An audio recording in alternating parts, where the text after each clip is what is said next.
Good morning बच्चों। बच्चों आज मैं तुम्हें एक पाठ पढ़ाना चाहती हूँ, लेकिन पहले क्या है, हमारे किताब में केवल पढ़ने के लिए एक पाठ आया है।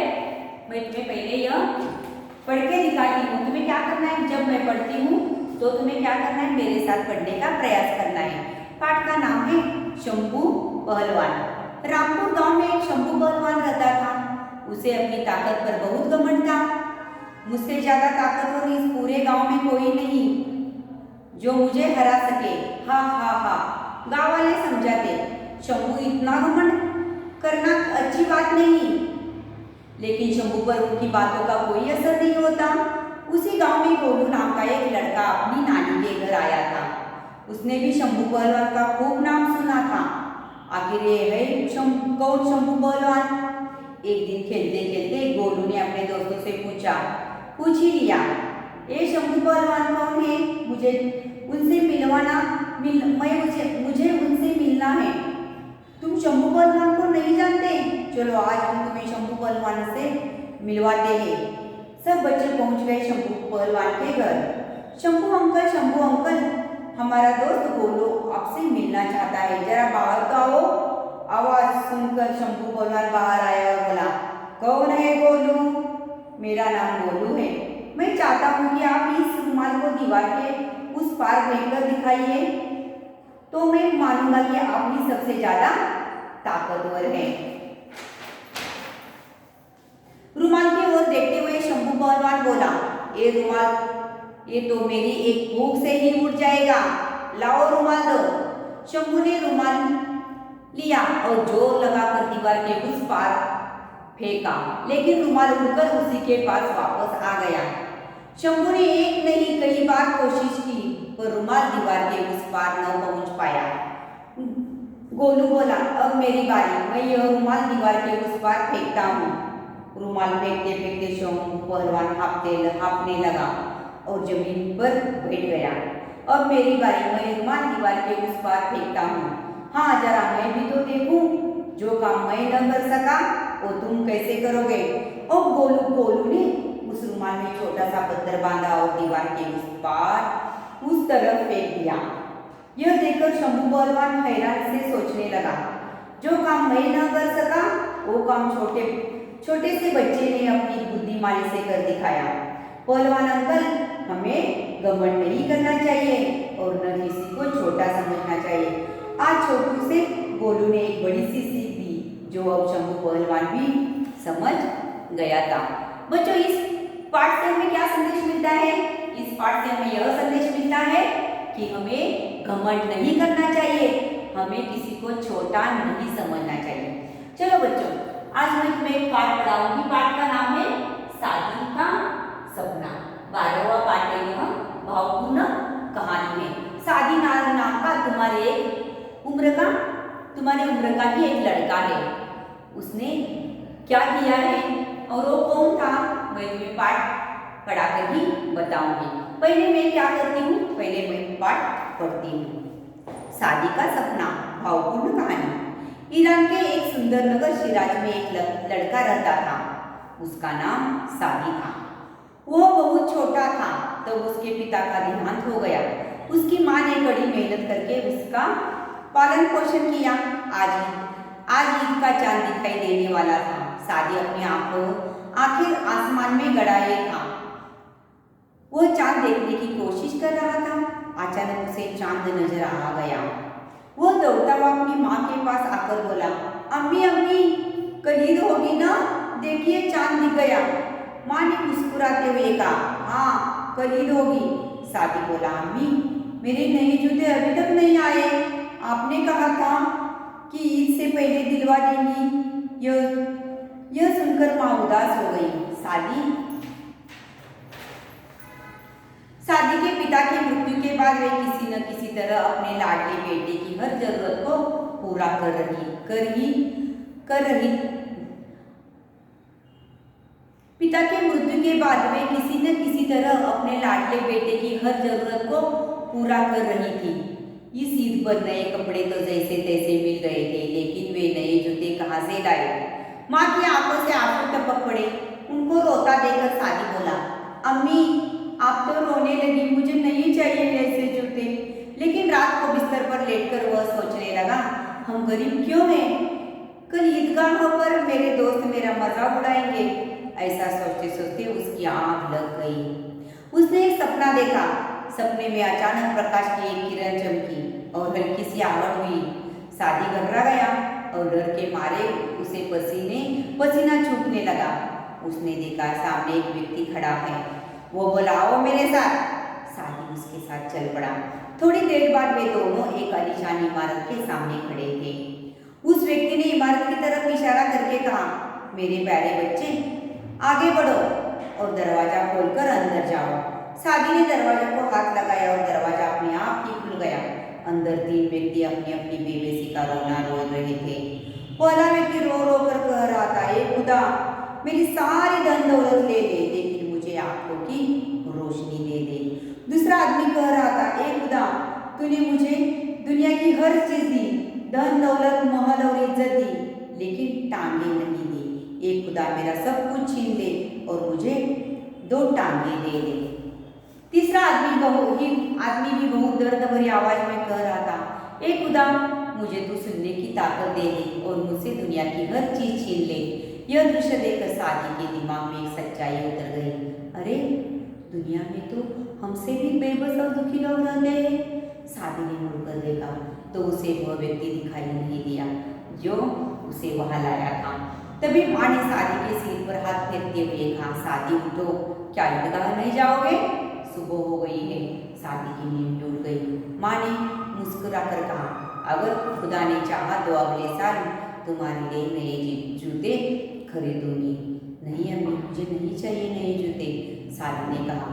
सपने की सारी कहानी माँ को सुनाकर वह बोला, अम्मी, मैं नहीं जानता था कि दुनिया में इतने बेबस लोग भी रहते हैं जिनके पास देखने, सुनने और चलने फिरने की ताकत भी नहीं होती।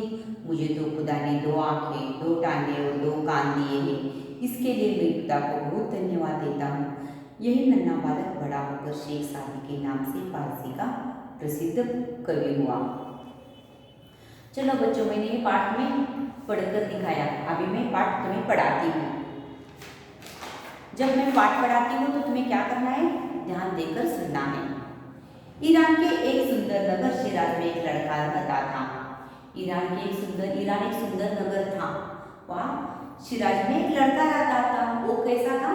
तुम्हारे ही उम्र का छोटा था। उसका नाम सादी था। उसका नाम क्या था? सादी था। जब वह बहुत छोटा था तब उसके पिता का देहांत हो गया। जब सादी छोटा था तो उसके पिता का क्या हो गई थी?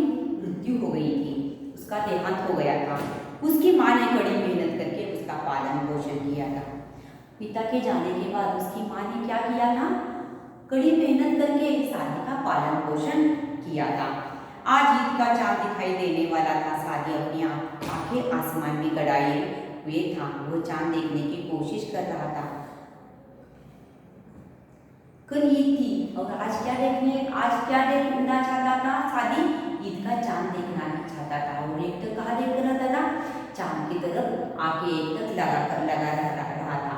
अचानक उसे चांद नजर आया। अचानक क्या हो गया? उसे चांद नजर आया। अब तो क्या करते? उछलते बहुत खुशी से अपने अम्मी के पास आया और बोला, अम्मी, कल ईद है ना? तो माँ बोली, हाँ, मुझे चांद दिखाई दिया। अम्मी, कल ईद है, फिर भी हमें मेरे जूते नहीं मिले। तो माँ ने मुस्कुराते हुए कहा, हाँ, कल ईद होगी। सादी बोला, अम्मी, मेरे नए जूते अभी तक नहीं आए। आपने कहा था कि ईद से पहले दिलवा देगी। देखो, अम्मी ने सादी को क्या कहा था? तुम्हें ईद के पहले मैं तुम्हें नए जूते दिलवा दूंगी। लेकिन जूते लाने के लिए सादी के माँ के पास इतने पैसे नहीं थे, इसीलिए ला नहीं सकी। तो माँ बोली। यह सुनकर माँ उदास हो गई। सादी ने कहा तो माँ क्या हुई? उदास हो गई, दुखी हो गई। सादी के पिता के मृत्यु के बाद वे किसी न किसी तरह अपने लाडले बेटे की हर जरूरत को पूरा कर रही थी। सादी के पिता के मृत्यु के बाद अपने बेटे लाडले का हर तरह से वो क्या कर रही थी? हर तरह की जरूरत वो पूरा करती थी। इस ईद पर नए कपड़े तो जैसे तैसे मिल गए थे, लेकिन वे नए जूते कहाँ से लाए? सादी को नए कपड़े तो जैसे तैसे मिल गए थे, लेकिन नए जूते लाने लाने के लिए सादी की माँ के पास इतने पैसे नहीं थे। माँ की आंखों से आंसू टपक पड़े। उनको रोता देखकर सादी बोला, अम्मी आप तो रोने लगी, मुझे नहीं नहीं चाहिए ऐसे जूते। देखो तुम्हारे भी माँ दुखी होती है, तुम्हें दुख होता है ना, वैसे सादी को बहुत दुख हो गया। और आप माँ को रोते हुए देखकर तुम्हें अच्छा नहीं लगता ना, माँ को रोते हुए देखकर, वैसे सादी को भी माँ को रोते हुए देखकर अच्छा नहीं लगा। और क्या बोला, माँ तू रोने लगी, मुझे अम्मी मुझे नहीं चाहिए नए जूते। ऐसा कौन बोला? सादी अपनी माँ को बोला। क्यों बोला? क्योंकि माँ के पास पैसे नहीं थे, इसलिए माँ रोने लगी। तो माँ को रोते हुए देखकर सादी क्या बोला, अम्मी मुझे नहीं चाहिए ऐसे जूते।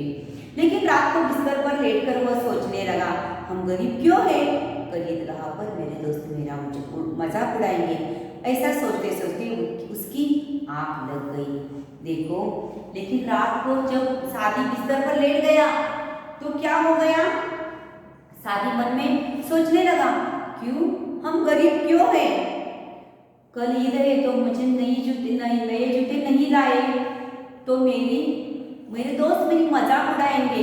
मैंने दोस्तों को वादा किया है कि कल ईद को मेरी माँ मुझे नए जूते लाने वाली है, नहीं मिले तो मेरे दोस्त मेरे मजाक उड़ाएंगे। ऐसा सोचते सोचते उसकी आंख लग गई। उसने एक सपना देखा। सपने में अचानक प्रकाश की एक किरण चमकी और हल्की सी आहट हुई। सादी घबरा गया और डर के मारे उसे पसीना छूटने लगा। उसने देखा सामने एक व्यक्ति खड़ा है। वो बोला, आओ मेरे साथ। सादी उसके साथ चल पड़ा। ऐसा सोचते सोचते सादी की नींद लग गई। और क्या हो गया, सादी ने एक सपना देखा और सपने में एक आदमी आया, उसके सामने खड़ा हो गया और सादी को बोला, सादी चलो मेरे साथ। सादी उसके साथ चल पड़ा। थोड़ी देर बाद वे दोनों व्यक्ति ने इमारत की तरफ इशारा करके कहा, मेरे प्यारे बच्चे आगे बढ़ो और दरवाजा खोलकर अंदर जाओ। आदमी ने क्या किया, उस सादी को अपने साथ लेकर कहाँ गया, एक आलीशान बंगले की तरफ गया और सादी को बोला, जाओ उस आलीशान बंगले में। तो सादी ने क्या कहा, उस दरवाजे को हाथ लगाते ही दरवाजा अपने आप खुल गया। तो सादी ने क्या देखा, तो उस जमीन पर 3 व्यक्ति बैठे थे। सादी ने दरवाजे के हाथ लगाया, दरवाजा अपने आप ही खुल गया। अंदर 3 व्यक्ति अपनी अपनी बेबसी का रोना रो रहे थे। वो जमीन पर बैठकर अपने अपने बेबसी का रोना रो रहे थे। पहला व्यक्ति रो रो कर कह रहा था, ए खुदा मेरी सारी धन दौलत ले ले, लेकिन मुझे आंखों की रोशनी दे दे।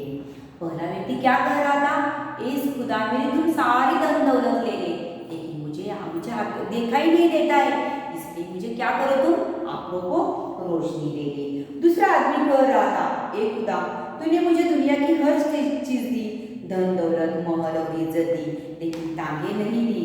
ए खुदा मेरे सब कुछ छीन ले और मुझे 2 टांगे दे दे। दूसरा व्यक्ति क्या कह रहा था, खुदा मुझे तूने सब दिया है, धन दौलत इज्जत दी है, लेकिन मुझे टांगे नहीं दी। तू मेरा सब छीन ले, लेकिन मुझे मेरी टांगे दे। तीसरा आदमी भी बहुत दर्द भरी आवाज में कह रहा था, ए खुदा मुझे तो सुनने की ताकत दे दे और मुझसे दुनिया की हर चीज छीन ले। देखो पहला व्यक्ति क्या कर रहा था, पहला आदमी मुझे देखने की ताकत दे, मुझे आंखें दे। दूसरा व्यक्ति क्या कह रहा था, मुझे मेरे टांगे दे। और तीसरा आदमी क्या कह रहा था, उसे सुनना नहीं आता था, इसलिए वो क्या कह रहा था खुदा को, ए खुदा मुझसे सारा छीन ले, लेकिन मुझे सुनने की ताकत दे। यह दृश्य देखकर सादी के दिमाग में एक सच्चाई उतर गई, अरे दुनिया में तो हमसे भी बेबस और दुखी लोग रहते हैं। सादी ने मुड़कर देखा तो उसे वह व्यक्ति दिखाई नहीं दिया जो उसे वहां लाया था। देखो सादी के मन में क्या आया, देखो मुझसे कितनी ज्यादा इस दुनिया में दुखी लोग हैं। मैं तो जूते के लिए ही दुखी हो गया था, लेकिन इस दुनिया में किसी को आँख नहीं, किसी को कान नहीं, किसी को पैर नहीं, किसी को हाथ नहीं, ये मुझसे भी ज्यादा क्या है, दुखी है। और क्या हुआ, उसने ऐसा मुड़कर देखा तो जो आदमी उसे वहां लाया था आलीशान बंगले में इमारत में, वो उसे नहीं दिखाई दिया। तभी माँ ने सादी के सिर पर हाथ फेरते हुए कहा, सादी उठो, क्या ईदगाह में नहीं जाओगे, सुबह हो गई है। सादी की नींद टूट गई। माँ ने मुस्कुरा कर कहा, अगर खुदा ने चाहा तो अगले साल तुम्हारे लिए नए जूते खरीद दूंगी। नहीं अम्मी, मुझे नहीं चाहिए नए जूते, सादी ने कहा। सपने की सारी कहानी माँ को सुनाकर वो बोला, अम्मी मैं नहीं जानता था कि दुनिया में इतने बेबस लोग भी रहते हैं जिनके पास देखने सुनने और चलने फिरने की ताकत भी नहीं होती। देखो, जब सादी को माँ ने उठाया और माँ ने उसे कहा कि अगले साल मैं तुम्हें जूते दूंगी, तो सादी ने क्या कहा, माँ मुझे नहीं चाहिए नए जूते, मुझे मालूम नहीं था कि दुनिया में इतने ही बेबस लोग रहते हैं। मुझे तो खुदा ने 2 आंखें, 2 टांगे और 2 कान दिए हैं, इसके लिए मैं खुदा को बहुत बहुत धन्यवाद देता हूँ। यही नन्हा बालक बड़ा होकर शेख सादी के नाम से फारसी का प्रसिद्ध कवि हुआ। यह सादी कौन था, कौन बना? फारसी का एक प्रसिद्ध कवि बना। बच्चों, इस पाठ से हमें क्या संदेश मिलता है? इस पाठ से हमें यह संदेश मिलता है, संतोष में ही असली सुख है। इसलिए बच्चों, तुम्हें जो माँ पापा ने दिया है, जो तुम्हें मिला है, उसमें तुम्हें क्या करना है? आनंदी और खुश रहना है। ज़्यादा अपने माँ और पापा के पास हट नहीं करना चाहिए। चलो बच्चों, इस पाठ में जो कठिन शब्दार्थ आए हैं, हम कठिन शब्दार्थ देखते हैं। इस पाठ में क्या है? कठिन शब्दार्थ देहांत, मृत्यु, प्रसिद्ध, मशहूर, विख्यात, गड़ाए, टकटकी लगाकर देखना, इमारत, भवन, बेबस, लाचार, लाडला, दुलारा, प्यारा, व्यक्ति, आदमी, प्रकाश, रोशनी, धन्यवाद, शुक्रिया, इज्जत, सम्मान, खुदा, ईश्वर। चलो बच्चों, आज मैंने कौन सा पाठ पढ़ाया? आज तुम्हें मैंने सादी का सपना यह पाठ पढ़ाया। तुम्हें भी क्या करना है? यह पाठ